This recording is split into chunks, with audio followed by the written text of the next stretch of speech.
বন্ধুসকল, মই আজি আপোনালোকক দাঁতৰ বিষৰ কেইটামান ঘৰুৱা ঔষধৰ বিষয়ে আলোচনা কৰিম।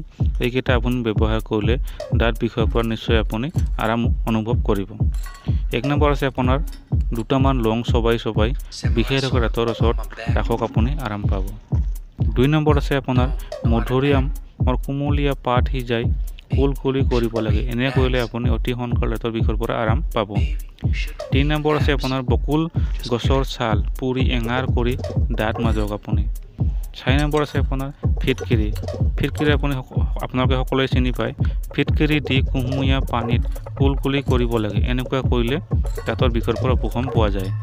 5 নম্বৰ আছে আপোনাৰ বকুল ছাল পানী উতলাই গাগুল কৰিব লাগে। 6 নম্বৰ আছে আপোনাৰ যদিহে বিষৰ লগত আপোনাৰ উখহিছে তেন্তে বঙালী এৰা ঠাৰি চবাই ৰসখিনি কেইমিনিটমান সময়লৈকে আপুনি য'ত দাঁত বিষাইছে আপুনি তাত লগাই থাকক।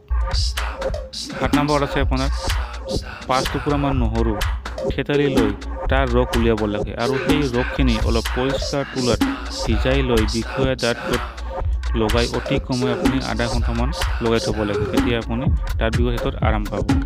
এতিয়া আছে আপোনাৰ 8 নম্বৰত লাজুকী বনৰ শিপা খুন্দি অলপ পানীত উতলাই কুলকুলি কৰিলে আপুনি দাঁত বিষৰ পৰা উপশম পাব। গতিকে ভিডিঅ'টো চাই যদি ভাল লাগিলে লাইক শ্বেয়াৰ আৰু চেনেলটো ছাবস্ক্ৰাইব কৰিবলৈ নাপাহৰিব।